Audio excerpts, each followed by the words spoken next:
വലിയ പ്രതീക്ഷകളുമായാണ് 2025 IPL season Royals ആരംഭിച്ചത്. എന്നാൽ പ്രതീക്ഷയ്ക്ക് ഉയരാൻ ആദ്യ 2 മത്സരങ്ങളിലും താരങ്ങൾക്ക് സാധിച്ചില്ല. മെഗാ ഓപ്ഷന് കൈവിട്ടുപോയ താരങ്ങൾക്ക് പകരമെന്ന പോലെ ടീമിലെത്തിച്ച താരങ്ങൾ തന്നെയാണ് ഏറ്റവും വലിയ തലവേദനയായിരിക്കുന്നത്. ആദ്യ കളിയിൽ സൺറൈസേഴ്സ് ഹൈദരാബാദിനോട് തോറ്റു തുടങ്ങിയ റോയൽസ് രണ്ടാം അംഗത്തിലും അടിതെറ്റി. നിലവിലെ ജേതാക്കളായ KKRനോട് 8 വിക്കറ്റിനാണ് തകർന്നത്. ചില താരങ്ങളുടെ ദയനീയ പ്രകടനങ്ങളാണ് ഏറ്റവും കൂടുതൽ തിരിച്ചടിയാകുന്നത്. സഞ്ജു സാംസന് പകരം റിയാൻ പരാഗ് നയിക്കുന്നു ടീമിനെ. എന്നാൽ പരാഗ് കാണിക്കുന്നത് മുഴുവൻ മണ്ടത്തരങ്ങളുമാണ്. ആദ്യ 2 മത്സരങ്ങളിലെ പ്രകടനങ്ങൾ പരിശോധിക്കുമ്പോൾ ഈ രണ്ടും എടുത്തു പറയേണ്ട കാര്യങ്ങളുമാണ്. ആദ്യ 2 റൗണ്ടുകളിലെ പ്രകടനം വിലയിരുത്തുമ്പോൾ ചില താരങ്ങൾ രാജസ്ഥാന് വലിയ തലവേദന തന്നെയാണ്. അതുകൊണ്ട് പ്ലേയിങ് 11 ഉടച്ചു വാർക്കാൻ തന്നെയായിരിക്കണം ആരാധകരടക്കം ആഗ്രഹിക്കുന്നത്. Indian allrounder Nitish Rana, English fast bowler Jofra Archer, Sri Lankan spinner Theekshana എന്നിവരാണ് ഇനിയുള്ള മത്സരങ്ങളിൽ നിന്നും രാജസ്ഥാൻ ഒഴിവാക്കേണ്ട താരങ്ങളെന്നാണ് പറഞ്ഞു വരുന്നത്.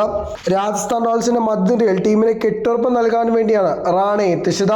കൊൽക്കത്ത നൈറ്റ് റൈഡേഴ്സിന് വേണ്ടിയെല്ലാം മികച്ച രീതിയിൽ കളിച്ച റാണ രാജസ്ഥാനിൽ വരുമ്പോൾ മികച്ച പ്രകടനം പുറത്തെടുക്കുമെന്ന് പലരും പ്രതീക്ഷിച്ചു. എന്നാൽ ആദ്യ 2 മത്സരങ്ങളും പരാജയപ്പെട്ടതോടുകൂടി ആരാധകരും എതിരായിരിക്കുകയാണ്. റാണയുടെ ഫോമിൽ വലിയ പ്രതീക്ഷയും രാജസ്ഥാൻ വെച്ചിട്ടുണ്ട്. രണ്ടാമത്തെ താരം ജോഫ്ര ആർച്ചറാണ്. ആർച്ചറിന് എന്ത് പറ്റിയെന്നുള്ളത് ഇപ്പോഴും ഒരു ചുരുളരിയാത്ത രഹസ്യമാണ്. 12.5 കോടി രൂപയ്ക്കാണ് ആർച്ചറെ ഈ സീസൺ മുന്നോടി നടന്ന ലേലത്തിൽ റോയൽസ് എത്തിക്കുന്നത്. എന്നാൽ അതിനൊത്ത മികച്ച രീതിയിലുള്ള പ്രകടനം പുറത്തെടുക്കാൻ ആർച്ചറിന് സാധിക്കുന്നില്ല. ആദ്യ മത്സരത്തിൽ IPL ചരിത്രത്തിലെ ഏറ്റവും എക്സ്പെൻസീവ് ബോളറായെന്ന റെക്കോർഡ് നേടിയാണ് ആർച്ചർ കളം വിട്ടത്. രണ്ടാം മത്സരത്തിലും റൺസ് വഴങ്ങി.